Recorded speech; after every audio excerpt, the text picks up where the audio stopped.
Times said that over 25,000 separate interviews and re-interviews had been conducted by agents of the Federal Bureau of Investigation, and that the result, this 888-page document, is unmatched in the annals of fact-finding. President Johnson, of course, when he received this document from the chairman of the commission, made precisely the same point in a national network television broadcast in a somewhat less sophisticated fashion. Holding the document in one hand, he said, "It's very heavy," which indeed it is, and history may record that comment as the finest short analysis of the Commission report.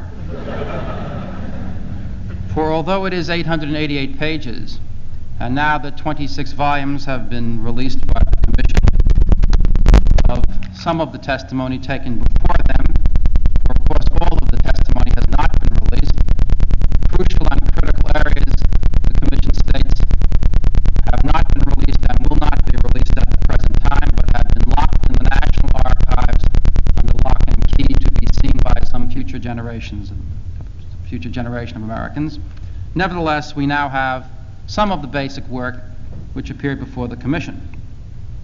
The Commission was most selective in determining who it would permit to testify.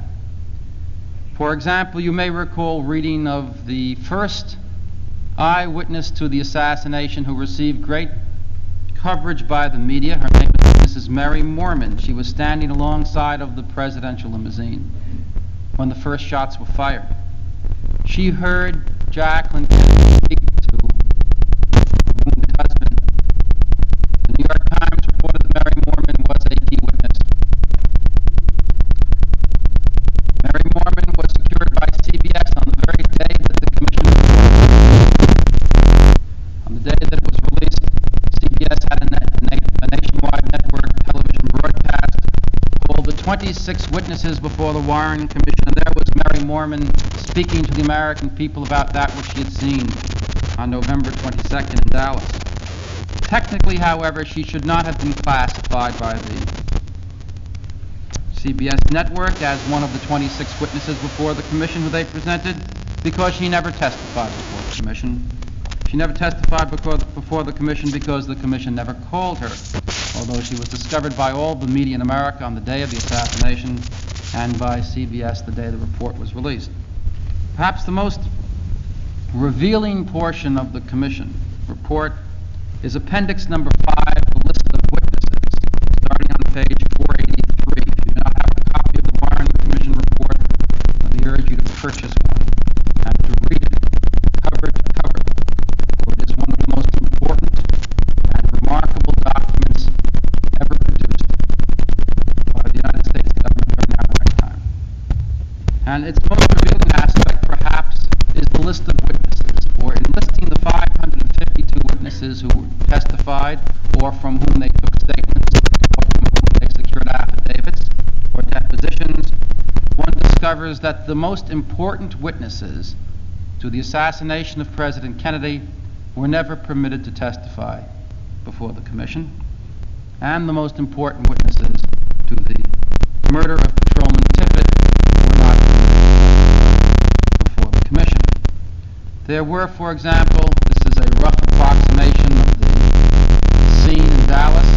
This is the book depository building, and that jagged line here indicates, near the semicircle, indicates a wooden fence high on a grassy knoll alongside of a concrete ornamental facade.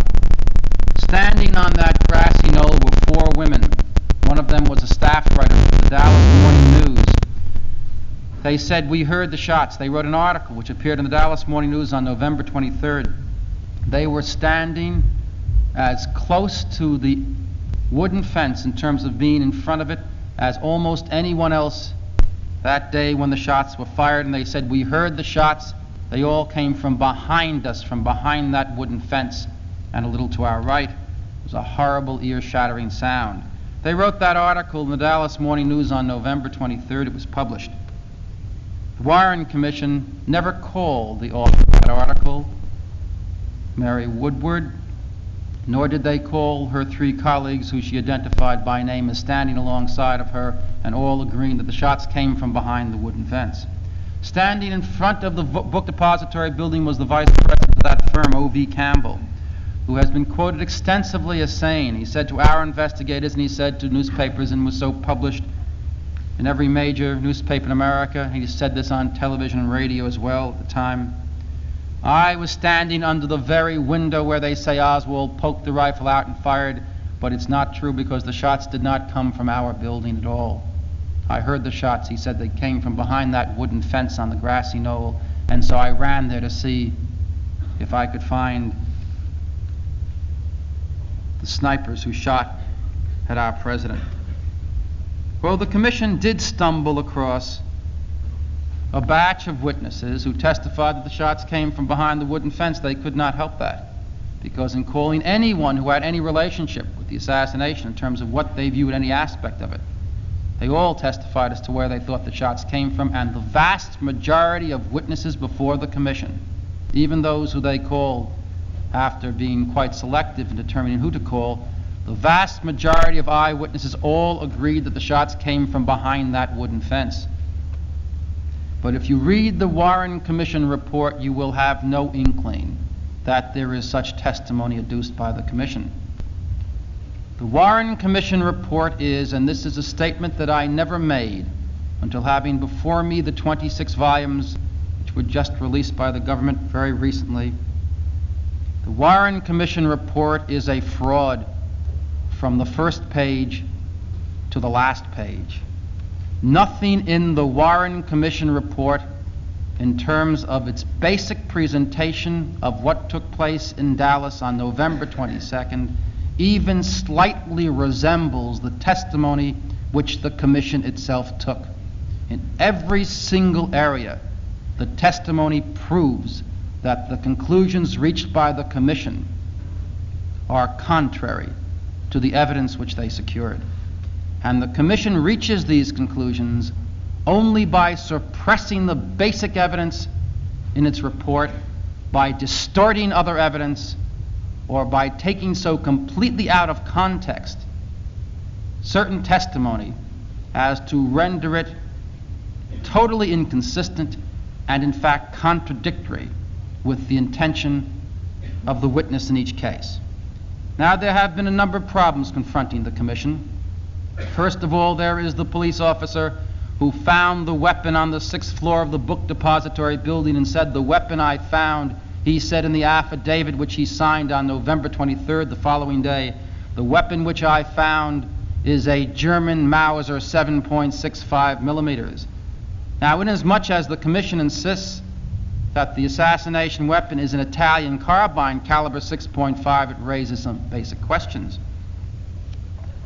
The District Attorney of Dallas for more than 24 hours insisted that the weapon which they had, which had been found by Officer Weitzman on the 6th floor, right at that window where Oswald allegedly fired from, was in fact a German Mauser 7.65 millimeters, and it was not until the following day when the FBI issued its first public statement that Oswald had purchased a rifle in March of 1963, that it was an Italian carbine caliber 6.5, that Mr. Wade, the Dallas District Attorney, jumped in front of the first live television camera he could find in Dallas to indicate that a miracle had taken place in that holy city of Dallas overnight, that the rifle had been transformed both in terms of its nationality and its size.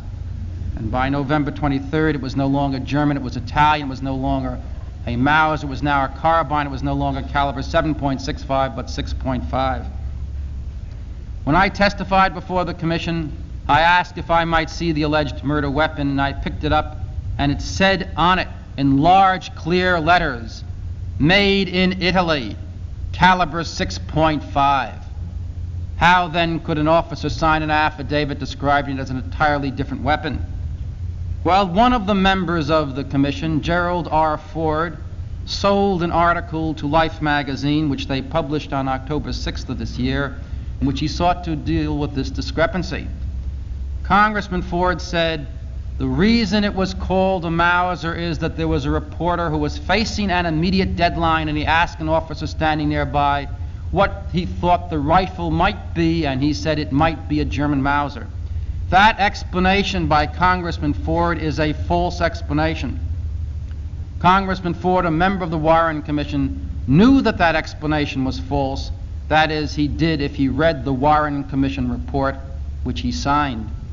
For it was not an officer who tossed out a guess to a reporter facing an immediate deadline at that moment, but it was the officer who 24 hours thereafter signed an affidavit, the only officer in Dallas to sign an affidavit identifying the weapon, who identified it as a German Mauser. Well, if you read the Commission report, the officer, Seymour Weitzman, appears to be some kind of a boob who doesn't really know anything at all about rifles. But if you read Deputy Constable Weitzman's testimony, Volume 7, beginning on page 105, you will find that he is a rather unusual Dallas police officer. He is, first of all, a graduate engineer. He is, secondly, a man who owned a sporting goods shop and sold rifles over a period of time.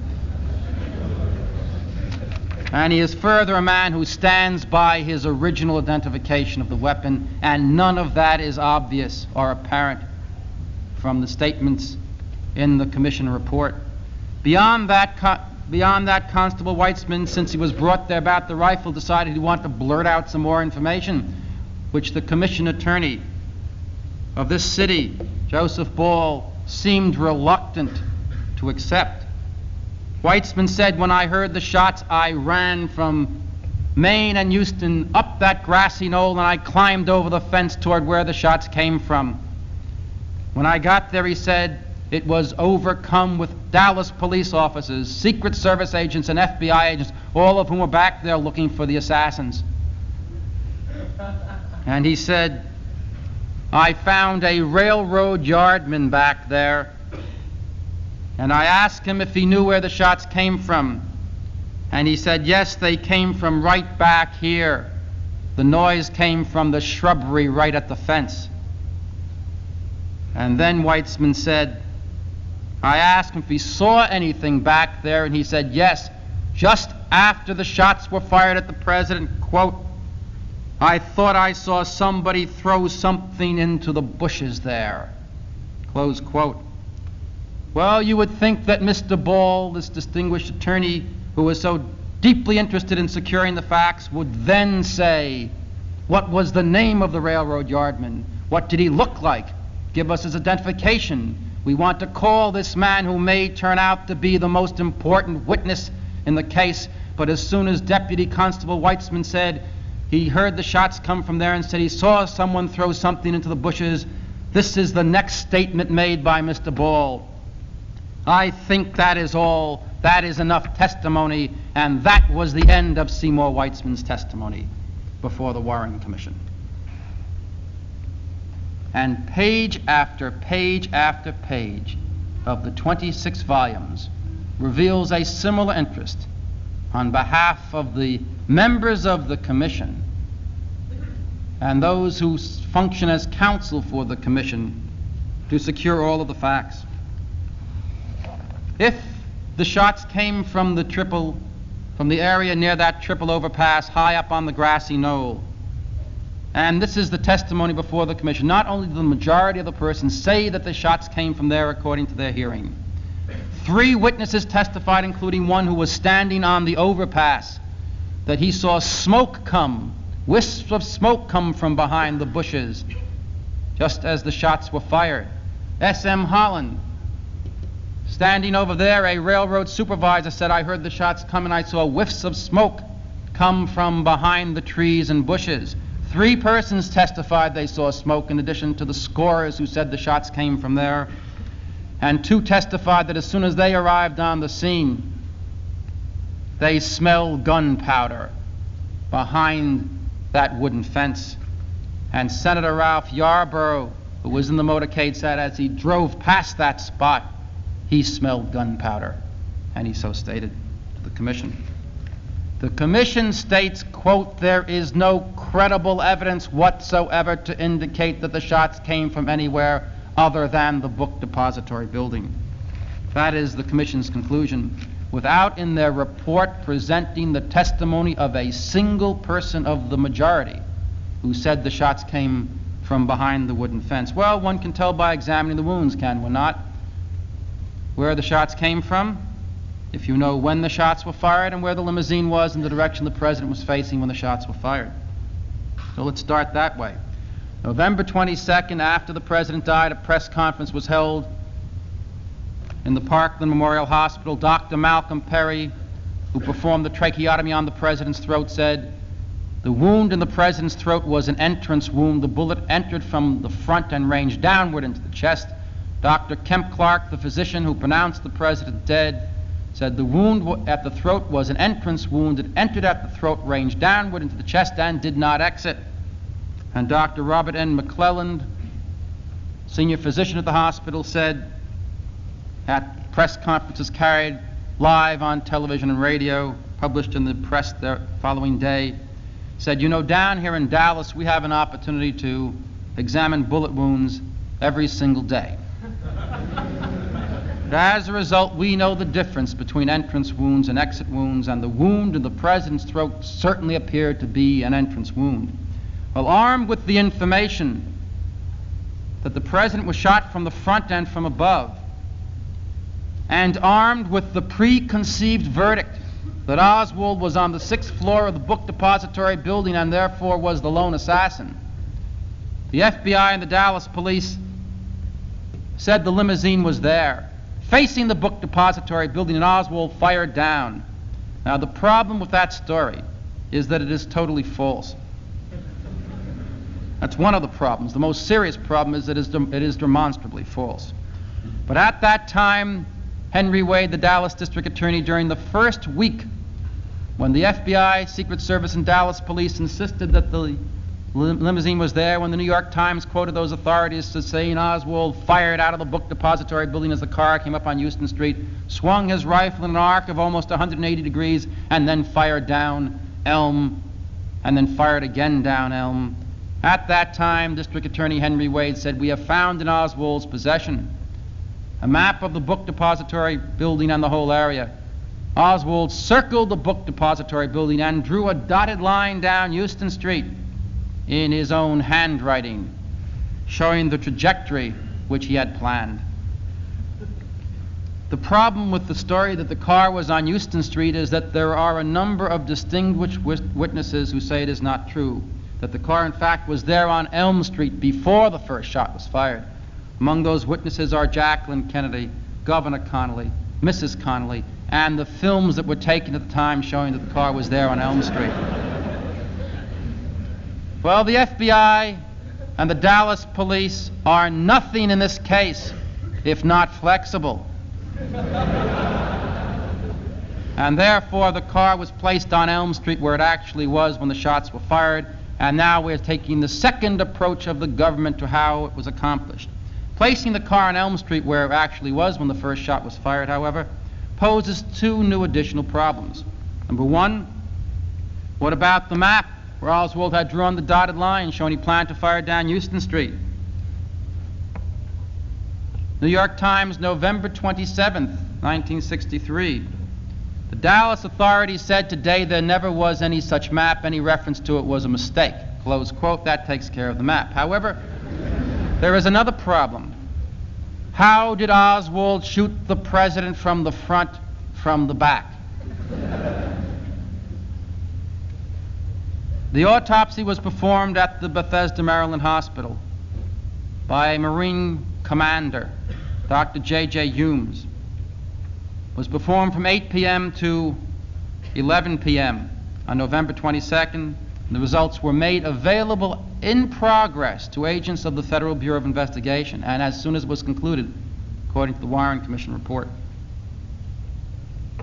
13 days thereafter, after the government had the autopsy report, they reenacted the crime, published the reenactment of the crime, the full story about it, published in the New York Times, December 6th, by Times reporters who watched the reenactment in the Times said at that time the most serious problem confronting the authorities is how Oswald shot the president in the front of the throat when he was behind him.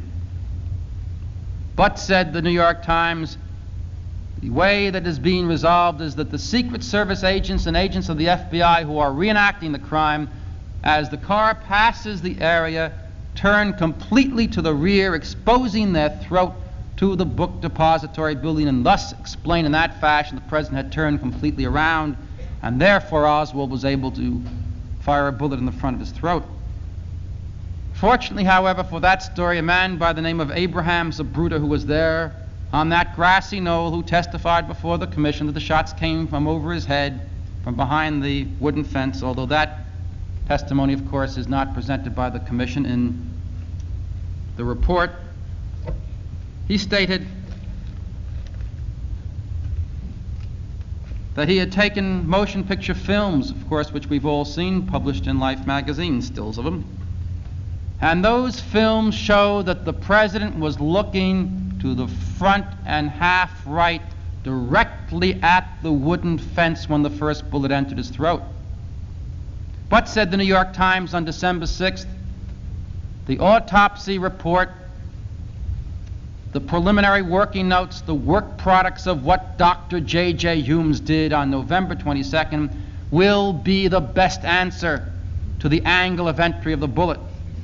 And the Warren Commission report was published, and there is no document in there purporting to be any of the preliminary working papers of Dr. Humes. And finally, the 26 volumes were published, and now we have reference for the first time to the preliminary working papers, the vital documents owned by the people of the United States of America, for they were drawn up by a Marine commander working in an official capacity.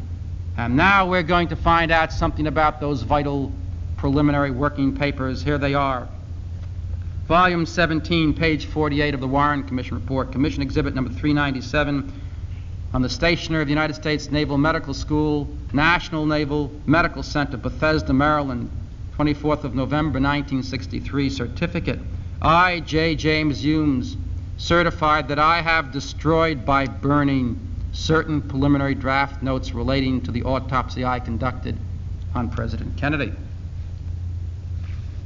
Well, Dr. Humes appeared before the commission, and do you think the first question would be, Dr. Humes, why did you burn all those important papers?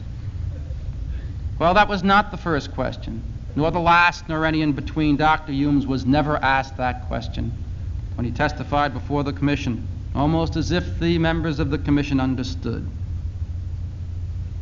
Dr. Humes said, however, that in order to make it possible for you, when he testified before the commission, for you members of the commission to see pictures of the wounds, I have had drawn pictures of the president showing where the wounds were. And he said, you know, photographs and x-rays were taken of the president's body when the autopsy was performed. That is a routine matter. He said in cases of violent death, it is always done, and those photographs and x-rays are valuable to us in making a determination as to the direction, cause of death, direction of the wounds or missiles. He said, however, in this case, before those photographs and x-rays were developed, they were taken from us at the hospital by agents of the Federal Bureau of Investigation. Dr. Humes never was permitted to see the photographs of the x-rays, which were taken ostensibly for his benefit, so that he could prepare an autopsy report. And Dr. Humes said, I did not know whether or not those photographs or those x-rays would be available to you members of the commission. So we had an artist draw a picture, and we dictated to him from our verbal recollection of what took place. We told him what we recalled. And the only exhibits before the commission which pictorially depict the wounds are the drawings of an artist based upon the recollection of the doctor. And Humes said, it is unfortunate, but we did not have the photographs to show to the artist at that time. So the photographs, the preliminary drafts, the x-rays have all been suppressed by the commission. All Dr. Humes could say about the wound in the throat in terms of his examination of that wound is that it had been so altered by the tracheotomy performed by Dr. Perry that he, Humes, could not tell from an examination of the wound of the throat whether it was an entrance wound or an exit wound. He would have to rely, he said, upon Dr. Perry. Dr. Perry had already said the wound in the throat was an entrance wound. The commission takes all this information and comes out with the flat assertion that the wound in the throat was clearly an exit wound, that Oswald fired it, and Oswald was behind the president, and the bullet exited at the throat. Well, you know, Mark Twain once said, "Whoso hanging from a rope by his hands severeth it above his hands shall fall." It being no defense, he said, that the rest of the rope is sound. And so in this case, if the rifle is not capable of the performance which it allegedly gave in Oswald's hand on November 22nd, that is 3 shots in a period of approximately 6 seconds, at least 2 of which hit in that period of time, if that was not accomplished, if that could not be accomplished by the weapon, then there is no case against Oswald, obviously, as the lone assassin. That weapon in the hands of the world's greatest rifle shot is not capable of that performance. That statement has been made by the world's greatest rifle shot. His name is Hubert Hammer. He's the Olympic champion freestyle with a weapon, with a rifle. He said it is an inaccurate weapon, it is a slow weapon, and I could not do what Oswald allegedly did with the weapon on November 22nd. Well, let's see how the commission is going to test the weapon. We suggested to them, it's an obvious challenge, that they take 100 members of the United States Marine Corps, each of whom fired better than Oswald when Oswald fired for score in the Marine Corps, even considerably better. Put them up on the 6th floor of the book depository building, have a radio-controlled car driven by, and in turn let them each fire 3 shots at this car, which has sandbag dummies in the seats which had previously been occupied by the president, by the governor.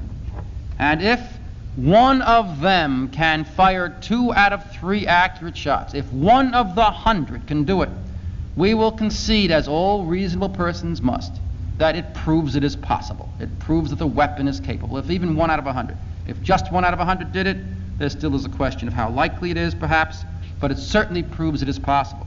The commission rejected that challenge and decided to undertake a different test entirely. First, the commission decided to escalate Oswald's ability with the weapon. He was a rather poor shot, and the commission, after his death, decided to award him the merit of becoming an excellent shot. They did it in this fashion. Oswald fired for score twice. The second and last time he fired for score in the Marine Corps, he fired 191. That is 1 point above the minimum qualifying score for the armed services, 1 point above the minimum. The United States Marine Corps classifies such a performance as a person who participated in it as being, quote, a poor shot, a poor shot. However, the commission decided to accept a different standard entirely, and they secured a Marine Corps Major, Major Anderson, and this is his testimony. As compared to a civilian who had not received rifle training at all, Oswald would be considered a good to excellent shot. As compared to the entire American population, Oswald would be considered to be a good to excellent shot. Probably, we have not studied the statistics involved. It may be that they are quite accurate in that regard. The entire American population includes 2-year-old children, 98-year-old grandmothers, and the vast majority of people in this country who have never held a rifle in their hands.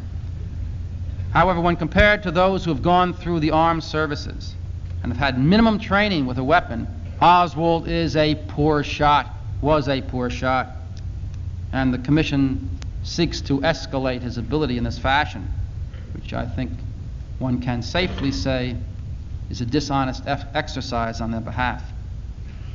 Well, Now that we have Oswald as a good to excellent shot, the commission decides to secure the services of 3 men to test the weapon. They secure 3 masters, certified as masters by the National Rifle Association, without feeling it important to tell us in the report that master qualification is the highest international qualification in terms of rifle expertise, and that there are very few American masters with a weapon. They secured 3 of the best rifle shots in America. And then they said on page 193 of the report, we conducted a test which tested the weapon under conditions which simulated those which prevailed during the assassination. Oh yes, let's see how similar it is. It's not in the report, but when you read the testimony of the soldiers who participated in erecting the test and the FBI agents who participated, you see that this is what they did. They erected a tower 30 feet high. Oswald was allegedly 54 to 55 feet above the street level when he fired the shot, but they had a tower 30 feet high. It was built with a stool on the inside and a 2x4 board for a rest for the rifle, none of which was available, we're told, to Oswald.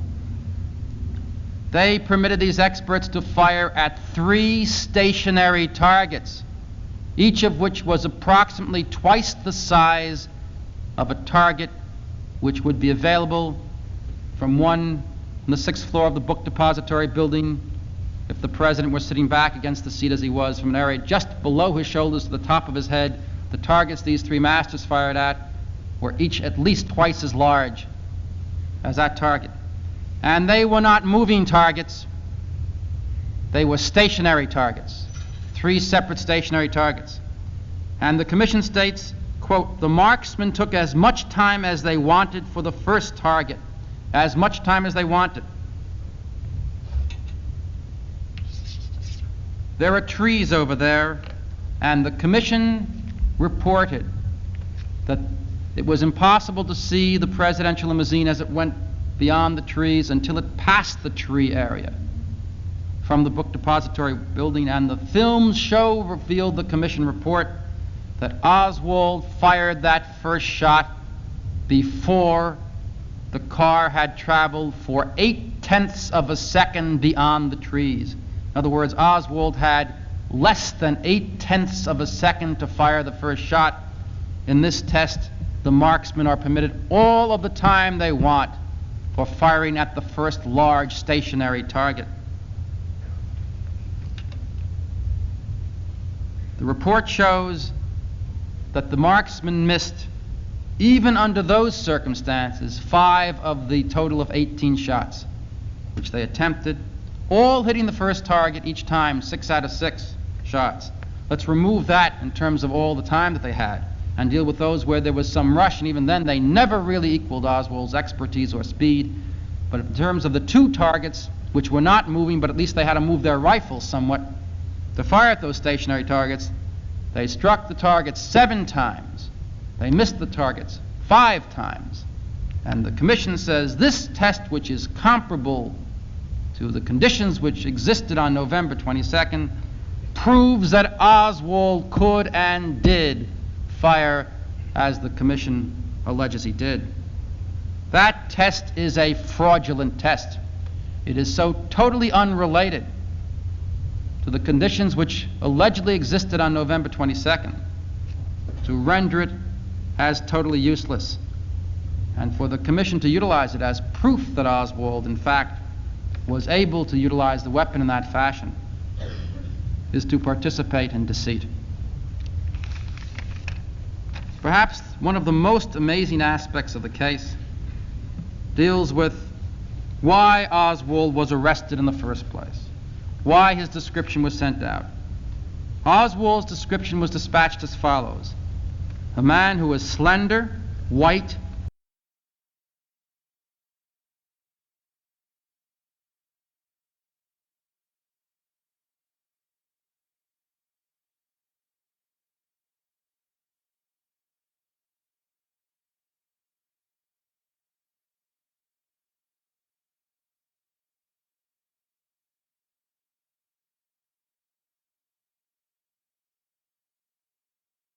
weighing 165 pounds and 5 feet 10 inches tall. It was sent out at 12:45 p.m.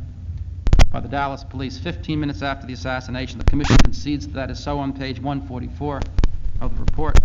When Oswald was arrested, it was said he was wanted for the murder of Officer Tippit. He was questioned about the murder of Officer Tippit. He was arrested for the murder of Officer Tippit. He was formally charged with the murder of Officer Tippit. He was not even charged with the murder of the president until the following day, very early in the morning, about 1 or 2 in the morning, the following day, many hours after he had been formally charged with the murder of Tippit.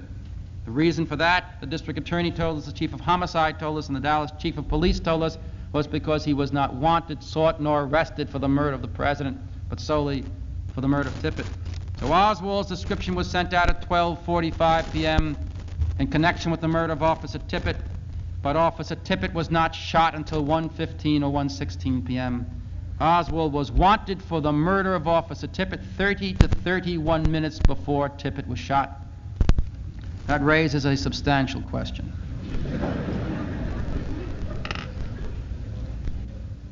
The commission has an obligation to determine on what basis Oswald's description was dispatched by the Dallas police. The commission concedes that it is unable to determine the basis on which that description was dispatched. Now, what do they mean by that? It was sent out by Dallas police. It means it was turned into the Dallas police over the Dallas police radio by an officer, and all they have to do is ask the Dallas police officers who were in the area where they got the description from and why they sent it out. But the commission confesses in this document, which we're told is the most massive detective job in the history of the world, the commission confesses it could not find out on what basis Oswald's description was dispatched at 12:45. The commission is willing to hazard a guess, however. For the commission hazards many a guess. The commission has, in fact, various areas of speculation contained in the report. There are scores of likelies, apparentlys, possiblys, probablys, and the highest order of speculation awarded by the commission to most important areas, and that is the most probably. This is a most probably situation. This description of a man who was 5'10", white, slender, 165 pounds, most probably was sent out because a man named Brennan most probably gave it to a Dallas police officer, page 144 of the report. Now, this is a concrete lined pool, and leaning up against the end of the concrete little wall is a man named Howard Brennan, who emerged rather late as a witness in this case and emerged as the most important witness when the commission finally issued its report. Mr. Brennan said, "I was standing there leaning up against this concrete wall." The film show that he was looking in this direction. But he said, "I heard 2 shots and I looked up at the 6th floor of the book depository building there. I saw a man standing with a rifle. I saw him aim and fire the 3rd shot, and then I saw him walk away from the window." And the commission says that is most probably how the description was given out. Now this raises a new problem. Since the window was half closed, and since Oswald was standing there firing out of the window, one would expect that since he fired through the window pane, the glass would probably be broken. However, it was not broken. Of the many miracles that took place in Dallas that day, that threatened to be the most remarkable of them all. But the commission resolved that by stating that Brennan was wrong. The man was not standing firing, he was kneeling and firing, therefore, through the open place, most probably. Here's this statement, page 144. Although Brennan testified that the man in the window was standing when he fired the shots, most probably he was either sitting or kneeling. Ah, now we have it. There's Oswald up there. 107 feet away is Mr. Brennan. 6 stories beneath the place where Oswald is kneeling. Brennan glances up, sees a man who he swears is standing. Actually, he's mistaken. The man is kneeling or sitting. But nevertheless, Brennan can give an absolutely accurate description of Oswald, including a description of his height.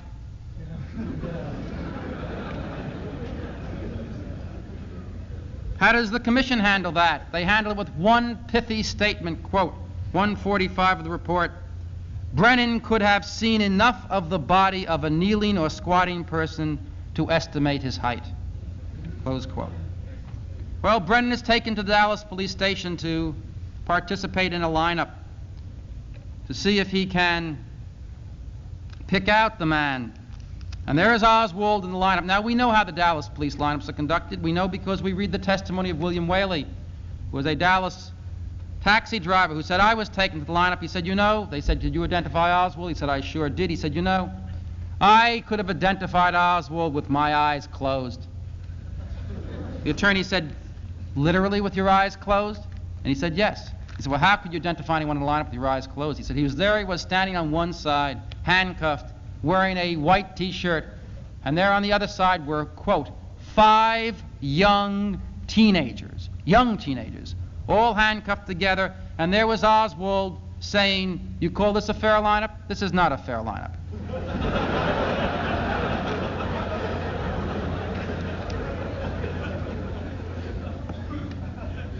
And so, Mr. Brennan is taken down to one of these lineups, and how does the Warren Commission conclude about the lineups? We conclude that the Dallas police lineups were conducted fairly. In the face of that testimony, that's their conclusion.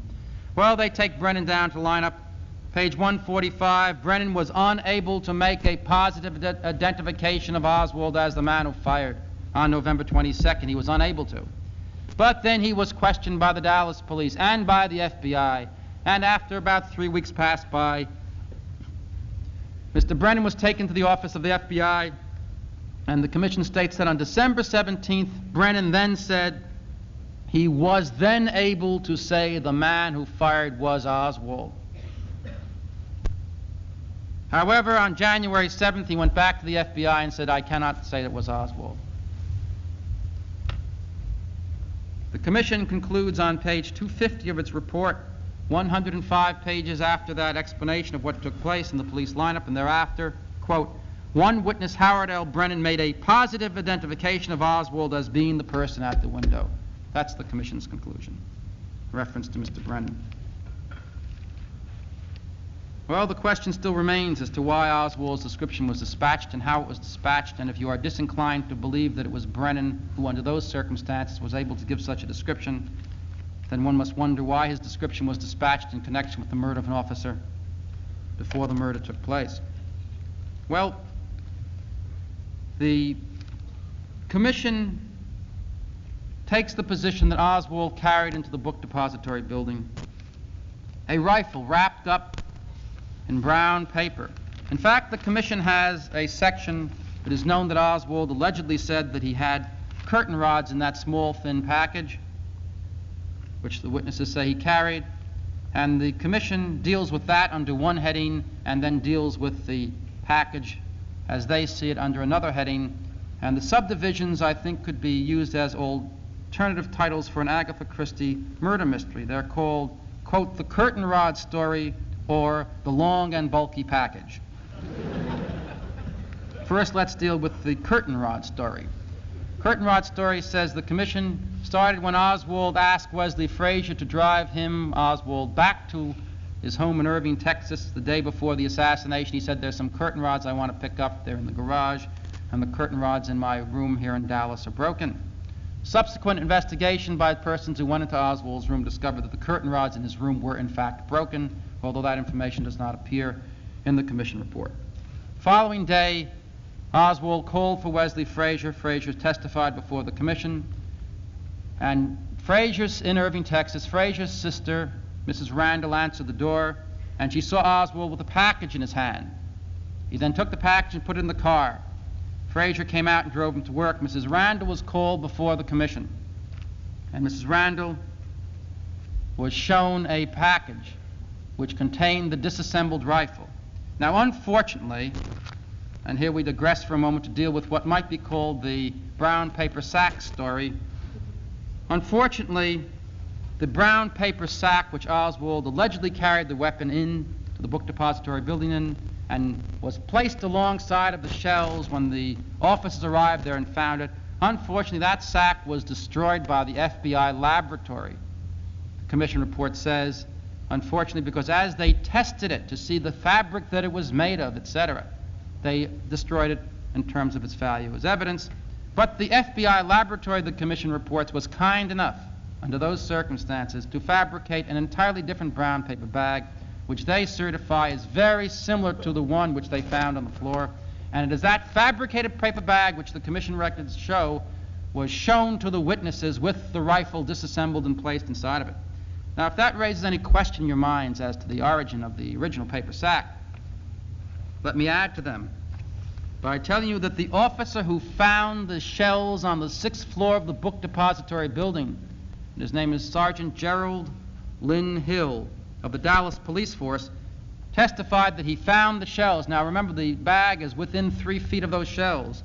And he said, I found the shells, but there was no bag there at all.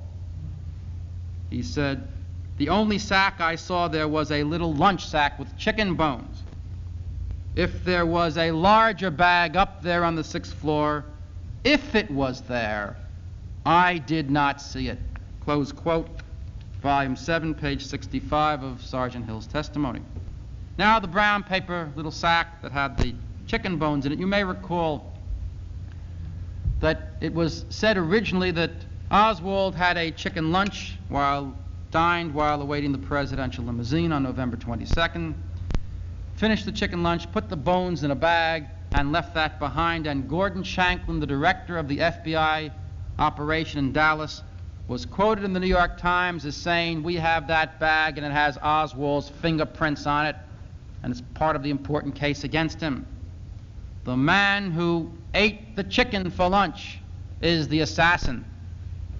Well, that was very disconcerting news for Bonnie Ray Williams, who came forward to say, you know, I ate that chicken yesterday, and those are the bones I put in the bag, and the bag is just where I left it, but I did not shoot the president. Well, then Oswald's fingerprints disappeared from the brown paper bag. And the Commission concluded that, in fact, they were never there. The Commission states, quote, Gordon Shanklin, director of the FBI in Dallas, Shanklin never said that Oswald's fingerprints were on the bag. But read the list of witnesses and you will see that Gordon Shanklin was never called, so he never told that to the Commission. And the very reputable and responsible reporter for the New York Times who had the conversation with Shanklin and published that, he was never called. On what basis did the Commission then conclude that Shanklin never told that to Fred Powledge of the New York Times? We do not know. Then we have Officer Hicks, who arrived on the scene for the purpose of taking pictures, of dusting for fingerprints, etc.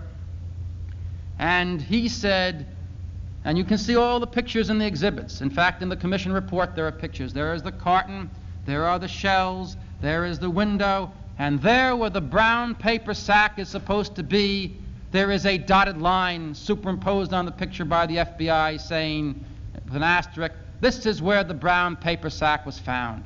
But there is no picture taken on November 22nd of that sack, and although every single bit of evidence was revealed by the FBI and by the Dallas police, and first and foremost by Henry Wade, the Dallas district attorney, who told everything that he had in the case, including that chicken bag with Oswald's fingerprints, he never mentioned the brown paper sack. The first time that was ever mentioned was on December 10th. From November 22nd to December 10th, it was never mentioned at all. So the bag came very late into being as evidence and disappeared very soon before a single witness could observe it. And that perhaps might be called the brown paper sack story. In any event, they have this new fabricated bag, which the laboratory was kind enough to prepare, and they placed the rifle in there, broken down, and Mrs. Randall looked at it, and she said, I told you definitely, as I told you definitely, it could not have been that long. The package Oswald carried was not that long. Well, then we have the testimony of Wesley Frazier. Now, Wesley Frazier, of course, Mrs. Randall's testimony appears on volume 2, page 248 of the Commission hearing report. Now we have Wesley Frazier. Now, Wesley Frazier said, when he looked at the package, he said, no, it was not that long. It was only 2 feet long, and the one they showed him was over 3 feet long. He said, no, it was only 2 feet long, I'm sure of that. It was not that package at all. These are the only two people who saw Oswald with the package. These are the only two. He went on to say, Oswald picked up the package when he was in the car as I drove him into the book depository building parking lot. He put the package, the bottom part of it, cupped into his right hand.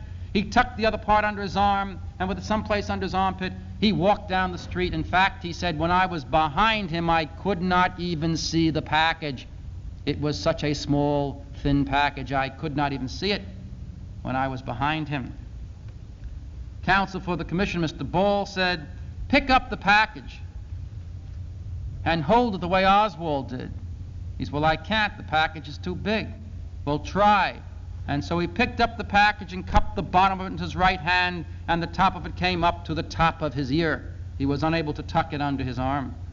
And he put it down and said, I'm sorry, could not have been in there. Frazier, the testimony shows, is 6 feet 1 inch tall. Oswald was at least 3 inches shorter. I think one can conclude that very likely, if Frazier could not handle the package in that fashion, Oswald, who was shorter, very likely also could not handle the package in that fashion. Only one person saw Oswald enter the book depository building. Only one person. 2 saw him with the package, and 1 saw him enter the building, and the person who saw him enter the building is named Jack Doherty. And Mr. Doherty made this statement according to the commission. Let's first see what the commission said that he said, and then let us read his testimony and see how accurate the commission is in presenting the flavor of his testimony. Page 133 of the report, quote, one employee, Jack Doherty, believed that he saw Oswald coming to work, but he does not remember that Oswald had anything in his hands. Rather a vague description by Mr. Doherty. Let's see what Mr. Doherty really told the commission. Volume 6, page 376, question by Mr. Ball again. Did you see Oswald come to work that morning? Yes, when he first came into the door. Did he come in with anybody? No. Was he alone? Yes, he was alone. Do you recall him having anything in his hands? Well, I did not see anything if he did. Well, did you pay enough attention to him, you think, that you would remember whether he did or didn't? Well, I believe I can say, yes, sir. I will put it this way. I did not see anything in his hands at the time.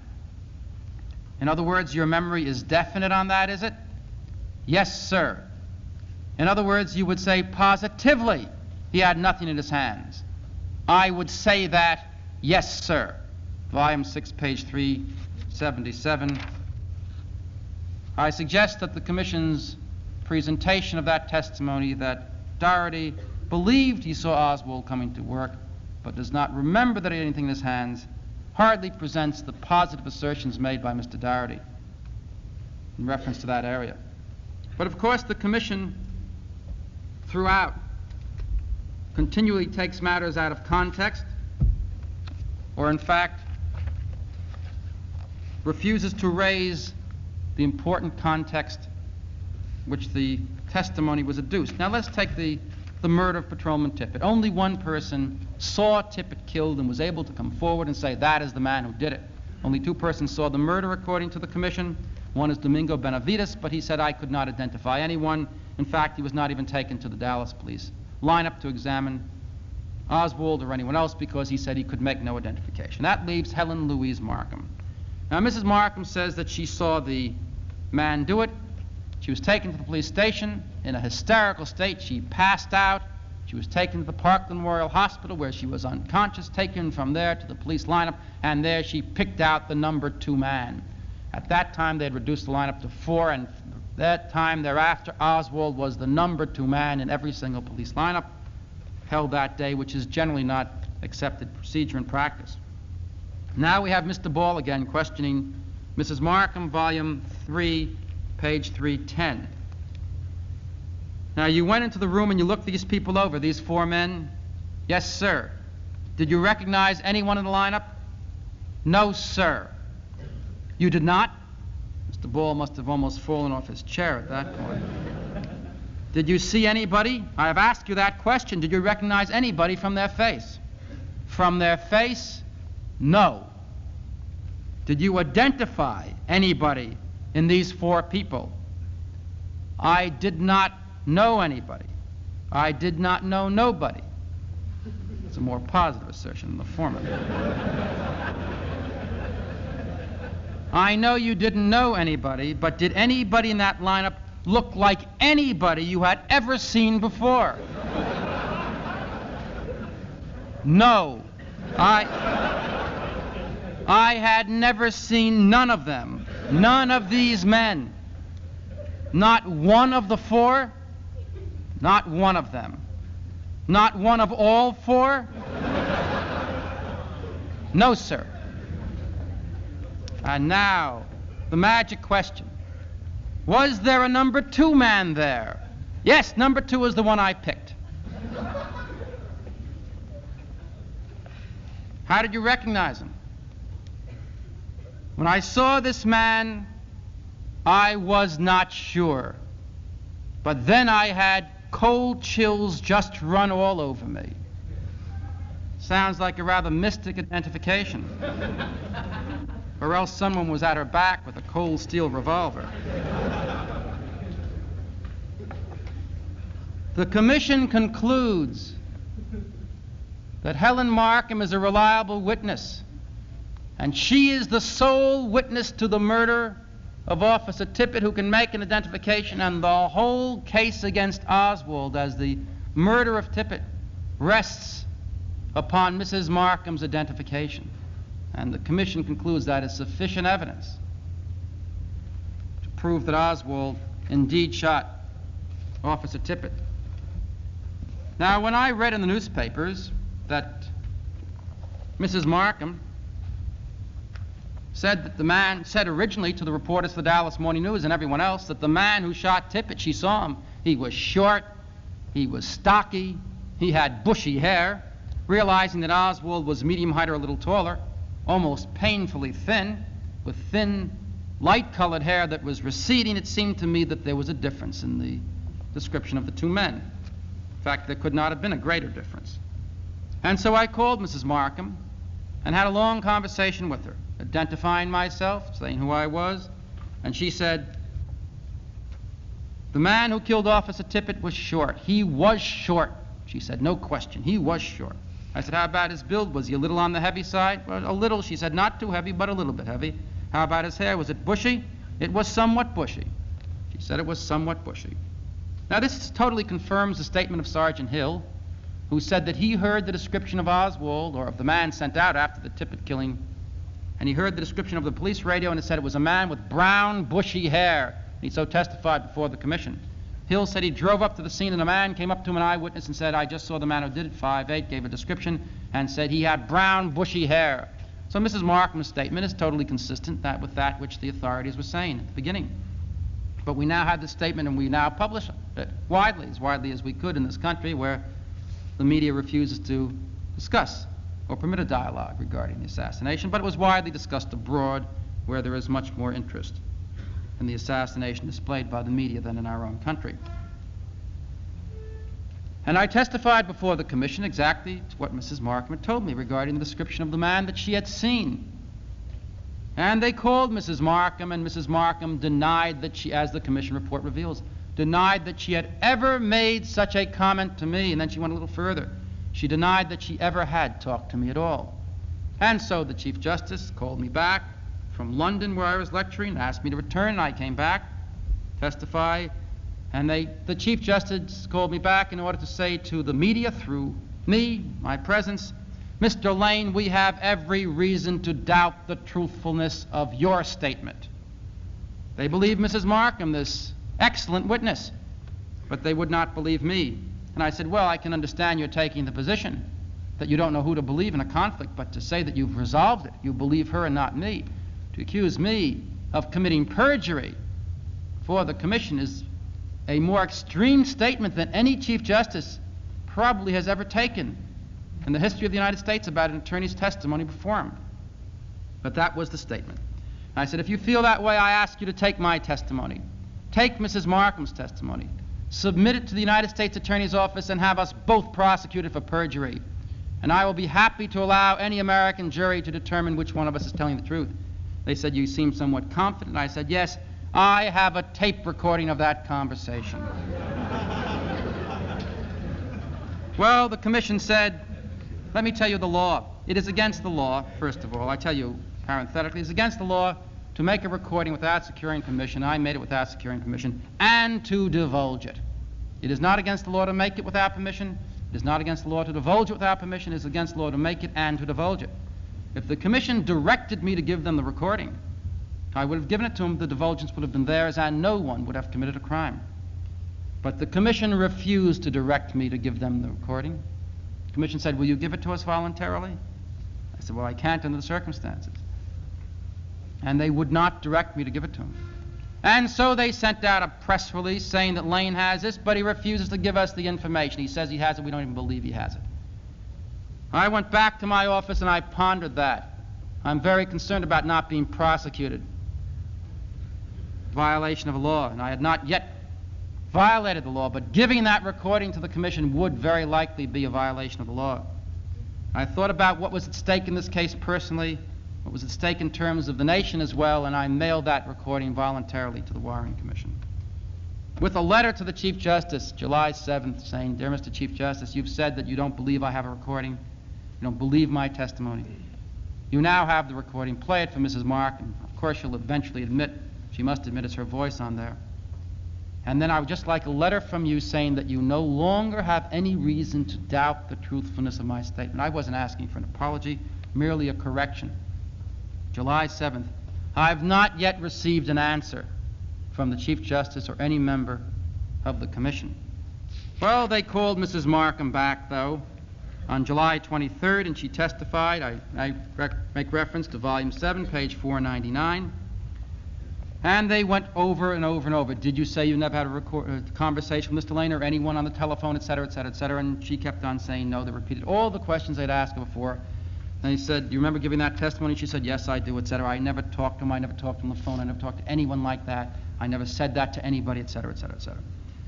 And then Mr. Liebler, the attorney handling the questioning, said, I would like to tell you very frankly that we have a tape recording of a conversation that purports to be a conversation between you and Mark Lane on the telephone. He said he would like to play it for her, but he did not have a tape recorder. I must confess that I am at fault here, I believe. I sent just the tape. I did not send a tape recorder. However, by 1 o'clock in the afternoon, they were able to secure a tape recorder, and they played the conversation for her, and she interrupted page 501. I see you're shaking your head. You have something to say? And she said, I never talked to that man. Mr. Lieberlin then asked, page 501, volume 7, is that not your voice on the tape? She replied, I can't tell about my voice, but that man, I never talked to no woman or no man like that. Well, they played some more of the recording for her, and she stopped them on page 503. Oh, let me just say that the recording shows that I asked her what the man looked like, and she said he was short. Yes, he was short. He was a little on the heavy side, not too heavy. His hair was a little bit bushy, no question about that. I said, what color was his shirt? She said, that I could not see. I could not see his shirt. But when she testified before the commission before then, she described the shirt in great detail, and they brought the shirt before her, and she described the color of the shirt that she had seen. Anyway, they play the tape for her, and then she breaks in again. Mr. Liebler says, now at this point you were shaking your head. What do you mean by that? This is her comment, page 503. This man I have never talked with. This lady was never on the telephone. Now ponder that thought for a moment. If that is her voice, then it is the voice of her conversation which she was involved. If it is not her voice, how does she know whether the lady was on the telephone or not? Well, it's one of the profound problems raised by Mrs. Markham's remarkable testimony. This man that called me, he told me he was Captain Fritz of Homicide. The recording begins, hello, Mrs. Markham, my name is Mark Lane. He told me he was Captain Fritz of the Police Department of City Hall, the Police Department of City Hall. Well, now, you do remember having this conversation with somebody. Yes, I do. But he told me he was from the Police Department of City Hall. Then you do remember having the conversation. Yes, but he told me he was from the Police Department of City Hall. But this man right on the tape is asking you what the police did. Did they do this? Did they get the affidavit? Do you know what I mean? Yes, I know it. And he says, what did the police do? Yes, but that man, I have never talked to that man. I talked to a man who was supposed to have been from the police department of City Hall. Do you recognize this as the voice of the man you talked to? No, it is not. This is not the same voice? No. How do you explain the fact that the woman's voice on the tape recording is your voice? I never heard that. You never heard the man's voice before? And I never heard this lady's voice before. This is the first time. Well, do you have any doubt in your mind that the lady's voice on the tape is your voice? It is my voice. But this man told me he was from the city police. Anyway, this lady never talked to me.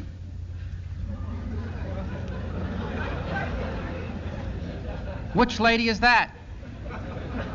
On this tape. Which lady on the tape? It was a woman talking. The lady's voice that was talking on the tape here? Yes. I thought that was your voice. It is.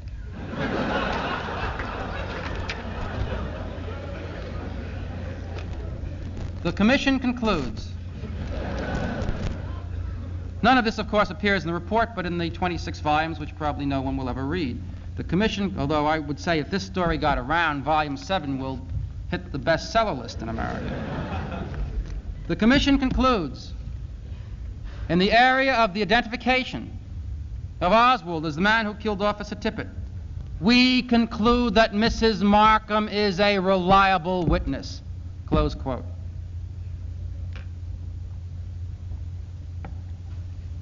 When we first became involved in this matter, was solely as an attorney who wrote an article dealing with the harmful effects of pretrial publicity upon the administration of justice. Was seen by a lady who lives in Hominy, Oklahoma. She mailed it to Marguerite Oswald, who she did not know. I never knew that lady in Hominy, Oklahoma. I did not even know that there was a Hominy, Oklahoma at that time. But Marguerite Oswald read the article. The Oswald's mother called me and asked if I would represent her son's interest. She said, I know you don't take the position that my son is necessarily innocent, but you're the only one I've read who said anything that feels that there is a question that has to be asked and has to be answered. And I said, yes, I will. I'll represent your son's interest before the commission. The commission decided that Oswald was not entitled to counsel for the commission, but after that was raised, they finally reversed their position some months thereafter and said he was entitled to counsel, but they would pick the attorney. And they picked Walter Craig, president of the American Bar Association. The Chief Justice gave out a press release handout, published in every newspaper in America. He said, Walter Craig will represent and will defend the interests of Lee Harvey Oswald before the commission. Craig, however, was questioned in Phoenix, Arizona at his home by Don Carson, a staff writer for the Associated Press, and this story was then sent out by the AP. We are withdrawing the previous story about Craig representing and defending Oswald, because Craig says he will neither represent nor defend the interests of that accused assassin, and that story was never published anywhere. But the commission starts its forward saying that Oswald was represented by counsel, Mr. Craig, who could have had the opportunity to cross-examine any time he wants. And then on the back of the page, back of the book, there are hundreds and hundreds of names in the index every time a person is made reference to anywhere in this document. Other than in the forward, his name is listed here, and there's no mention of Walter Craig because he never asked a single question which was pertinent. And we've pored over these 26 volumes. We've not read every word of them, of course. They've only been with us about a week or so now. But we've not yet been able to find a single instance where Walter Craig was ever even present at any of the questioning which took place. But the commission perpetuates the myth that Oswald was represented by counsel, although the counsel so designated himself said that he had no intention of doing that, and evidently was not even there most of the time. When we became involved in this matter, it was solely because we were concerned about the harmful effects of pretrial publicity. And had I known then what I know now, that I would have to close down my law office, go to Dallas 5 times, be questioned in front of my house by agents of the Federal Bureau of Investigation, discover in reading the 26 volumes that there are agents of the FBI at many of the lectures that I give, who take down notes and then submit copies of what I said to the Warren Commission, followed by the FBI, electronic experts saying that our telephones are tapped at home and in our office. Stopped when I traveled throughout all of Europe, Eastern, just one country, and Western, throughout almost all of Western Europe, discussing this case. There was no problem that I had with the immigration authorities anywhere. They treated us with great deference and great courtesy. The only immigration problem I had anywhere in the world was when I landed in New York City, the city of my birth, and was stopped by the American immigration authorities because my name, since I became counsel in this matter, appears in the lookout book. And I'm assigned title G15, which means when he arrives in the country, the FBI is to be notified telephonically of his presence in this country.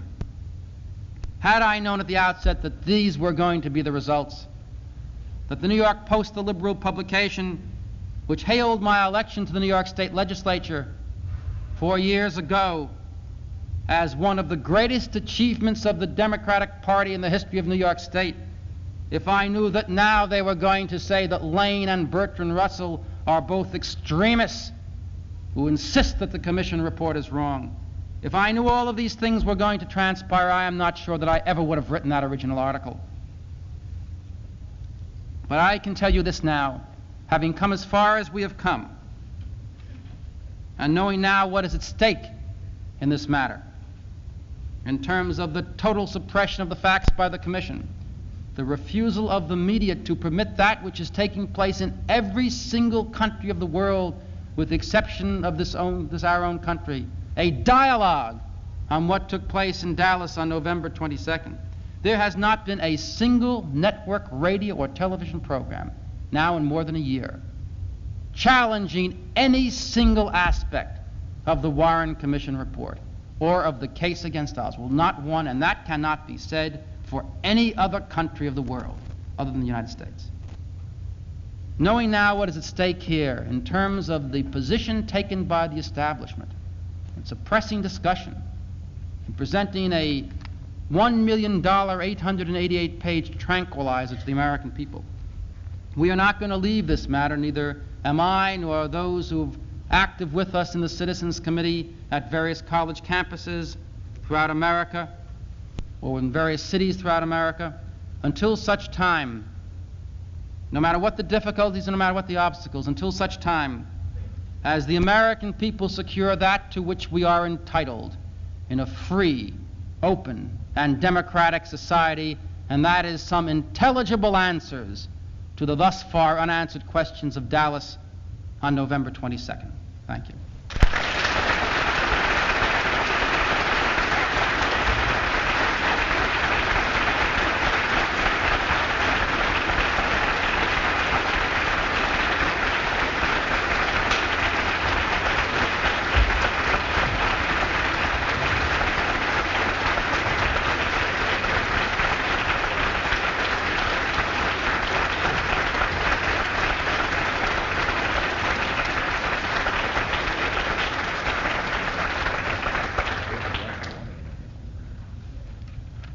We'll have time for a brief question period. I will monitor and relay the questions if it's acceptable to Mr. Lane, because they are sometimes difficult to hear.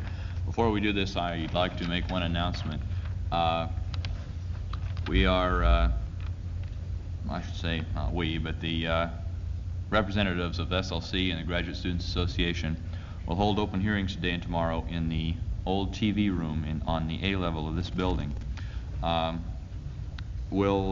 These are the Joint Committee on Free Speech of GSA and SLC, and this is to provide suggestions at the request of the Chancellor that he may use in implementing the regental policies on use of university facilities. Okay, let's start with questions right here in front. If you say the Commission reported a fraud, do you have any idea what the motives might be behind this council of 7 of the most distinguished Americans around? Question is, Why would they fraud us? if the report is a fraud, what would the motive for fraud be? Well, that then moves us into the area, of course, of speculation and conjecture, which is an area, I think, which has been preempted completely by the Warren Commission. And I have made it a practice from the very beginning, in terms of our involvement in this matter, to secure factual information, to present it as accurately as we can, and to stay entirely out of the area of analyzing anyone's motives or trying to move at all into the area of speculation, and we're going to do that. And I think that each person must have faith not in some leadership. You made reference to the 7 most distinguished men on this commission. I think if you are familiar with all the backgrounds of all 7 of the members of the commission, you may reach a different conclusion, that they are the 7 most distinguished men in America. Yeah, some of the distinguished men. I think the Chief Justice is a distinguished man. I think that there are a number of persons on the commission who have no background, no training. The vast majority of the members of the commission, of course, 5 of the 7, have no judicial background whatsoever. They are political appointees.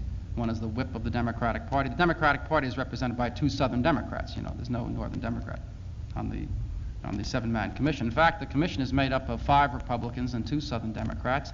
And although the New York Times refers to this as a cross-section of the American people, I'm inclined to think that the last election indicated that is not an accurate designation. But the fact is, there's not a single Kennedy Democrat on the 7-man commission. I think that's a rather serious oversight. But in terms of their motivation, I don't know. I think this is a question which must be directed to them.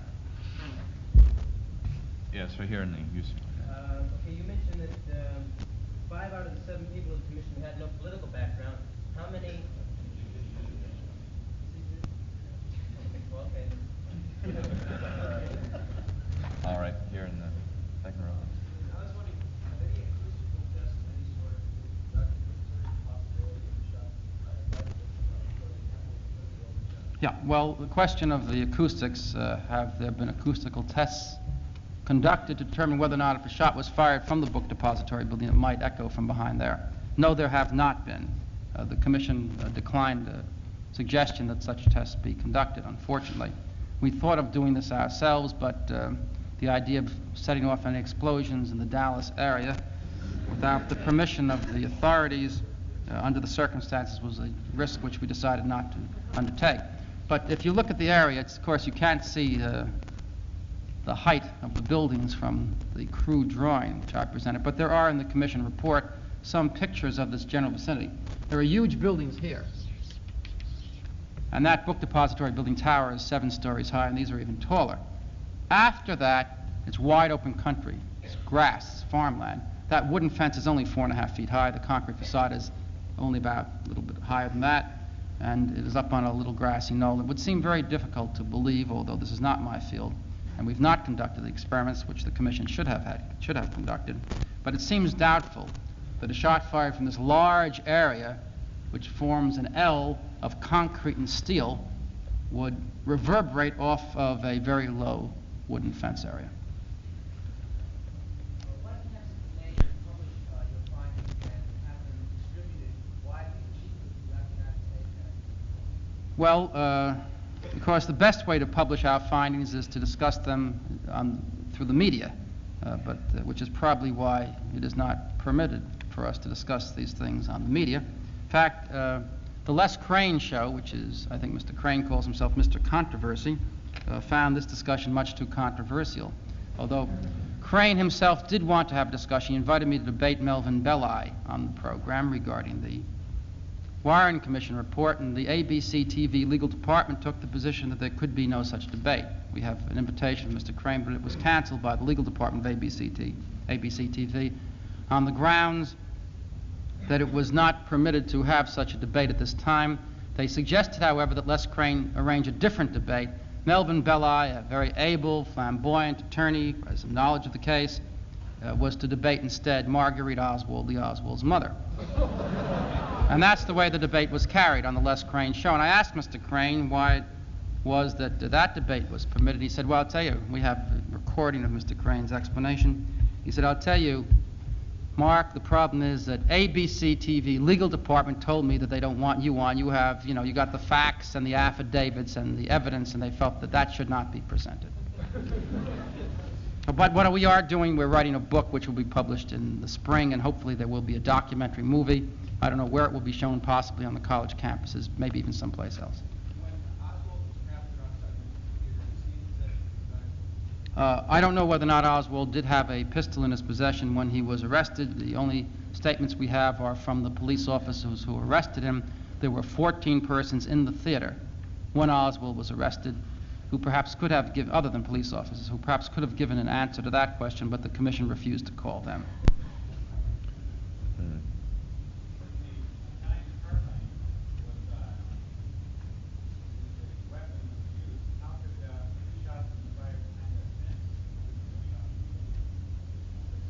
Well, if the question is if the Italian carbine was utilized on November 22nd, how could it have been used accurately from behind the fence if it could not have been used from the book depository building? It is not my position that the Italian carbine was used. It is the Dallas police position that the German Mauser became an Italian carbine, and it in turn became the assassination weapon. The witnesses at the scene, including Governor Connolly and other agents of the United States Secret Service, said they believed that more than one person was firing, or that a weapon, an automatic weapon, was used, because everyone agrees that the rhythm of the shots was very much like this. Those two, the second and third shots, coming so closely, and the commission finds that that weapon requires an interval of 2.3 seconds between firing shots. Therefore, I think most experts who have any knowledge of weapons would agree that more than one weapon was utilized in firing on the president and Governor Connolly.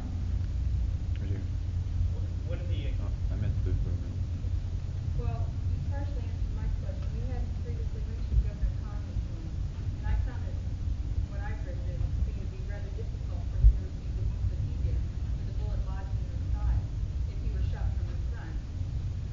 And another thing, you never mentioned, I read the autopsy report in the Warren Commission, and it said that there was a hole in the back of something in his back that figures one of the bullet entered through. Right. Well, let's talk about both then. You never mentioned that.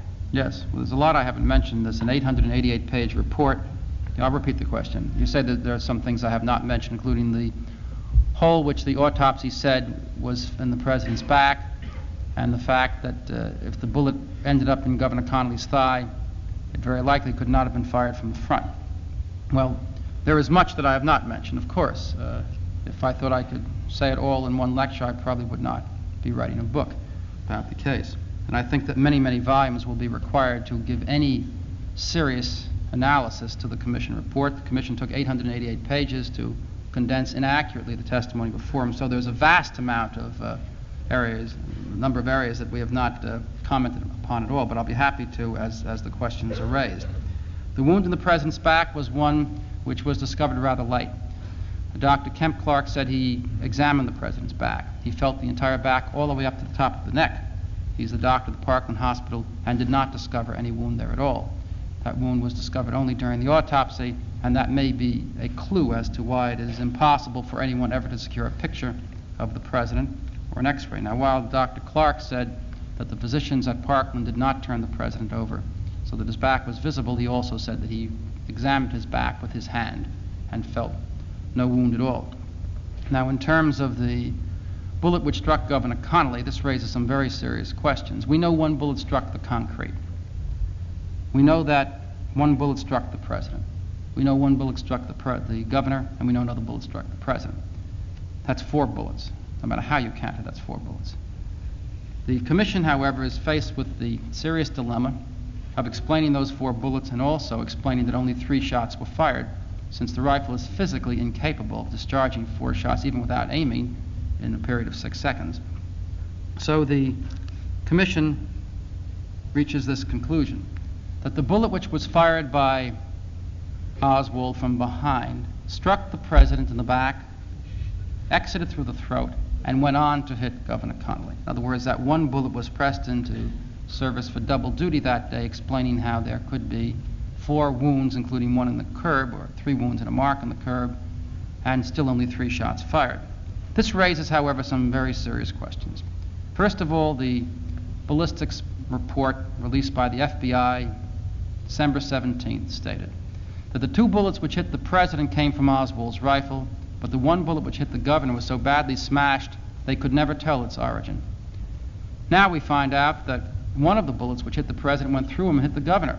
So when it was taken from the governor, was it so badly smashed they could never tell its origin? Or because it hit the president, was it certain to be the bullet which came from Oswald's rifle? That's the first problem which the authorities found themselves confronted with. But more serious than that, perhaps, is Governor Connolly's own testimony. He says, "The first shot was fired, I heard it, turned to my right, quickly started to turn to the left, and I was hit in the back by a bullet which tore through his back, his chest, wrist, and then in his thigh." Governor Connolly said, "There is no question in my mind. I was not struck by the first bullet." He said, "I heard that sound, and then as I started to turn, I felt the impact, and I know that a bullet travels more quickly than does the sound. So I know it." Now, Mrs. Connolly testified much the same fashion. She said she was seated alongside of her husband. She heard the shot, turned around, and saw the president grasping his throat with both hands, and his face went blank, and she said, "I knew he was terribly hurt." Then she said John, her husband on her right, turned to his right to look, couldn't see, then turned to his left, and then he was hit.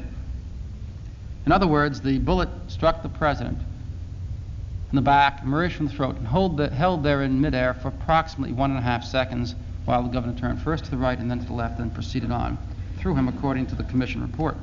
Now, even more serious than that is if that bullet came from the back.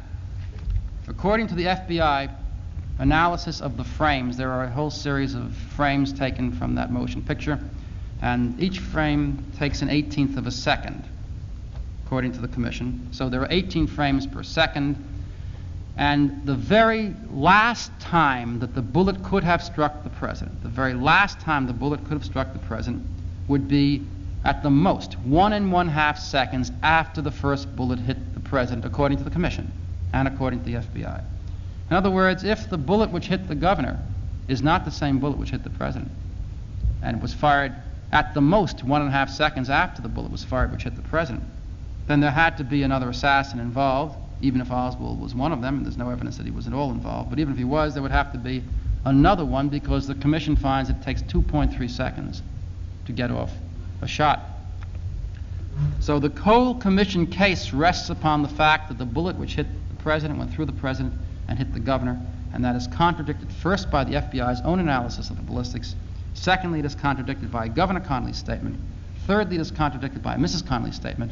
And lastly, it is contradicted by the visual evidence in terms of the examination of the film.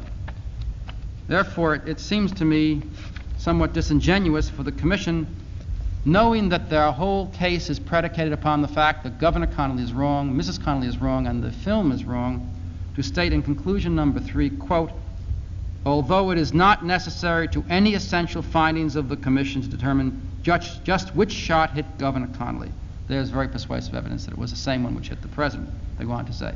Not only is it essential to the findings, the whole case against anyone as a lone assassin goes out the window if the bullet which hit the president did not hit the governor. And here we have Governor Connolly, Mrs. Connolly, and the film stating that it was indeed a different bullet.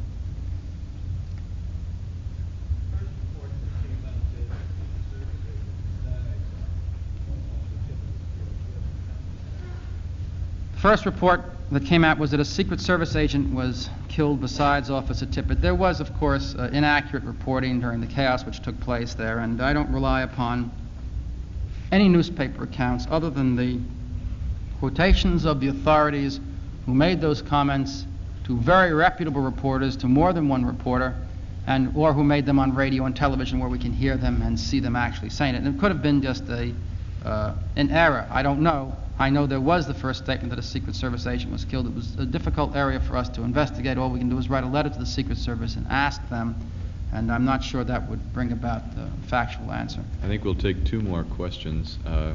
Just stood up there. The primary case that's built up against you and your argument, it revolves, I think, around Bobby Kennedy and the family as a whole. Why have he had any shadow of a doubt in his mind? Has he not done anything? And Well, this goes to the area of Yes, well, I don't think that the position taken by Robert Kennedy is in any way related to the evidence which I've been discussing today. The Commission report is a fraud from the first cover to the last cover. It cannot be defended by anyone who reads it and gives any cursory attention at all to the documents before the Commission. We're asked then to have faith in Robert Kennedy, as we've been asked all along to have faith in Earl Warren. I think that Bertrand Russell answered that proposition perhaps 10 years ago. In his writings, he said, "We're asked to have faith in those areas only where there is absolutely no evidence. No one asks us to have faith that 2 and 2 are 4, or that the earth is round. We're only asked to have faith when we have no evidence to prove that something is so." I don't know what Robert Kennedy's position is on the matter. There are many political considerations, perhaps, which address themselves to the senator from New York State. I have not the faintest idea what his thinking is. I do know that Mrs. Kennedy, Jacqueline Kennedy, is not satisfied with the Warren Commission report. We know that she has said that the American people have never been given all of the facts in this case. For that reason, she has retained an author named William Manchester to conduct an investigation, which he is now conducting in Dallas, and to write a book on her behalf. So, as she said, the American people for the first time will know what actually took place in Dallas on November 22nd. While I'm very much looking forward to the publication of Jacqueline Kennedy's book, fact remains that each and every individual in a democratic society has an obligation imposed upon him if he wishes to function fully in such a society. And that is to examine factual information which is important and to have faith in no one other than his own ability, to have faith in his own reasoning powers, to read and to reach his own conclusion. I think that's the whole purpose of education, so that those may secure information not through the use of faith, but through the use of an objective analysis of the facts. And this will be the last question right over here. You stated that several people saw some man throw something into the bushes behind his fence. Was there ever a search made there if there was? Well, in reference to the throwing of something into the bushes, the sole statement that we have, and we've not yet been able to read all of the testimony, but the sole statement that we have is Deputy Constable Weitzman's statement that a railroad yardman standing behind the fence said that he thought he saw someone throw something into the bushes. Now, there were police officers all over the place behind the bushes. If they discovered anything, we don't know. Evidently, they have not reported to the Commission that they found anything there at all. Thank you very much. Do that.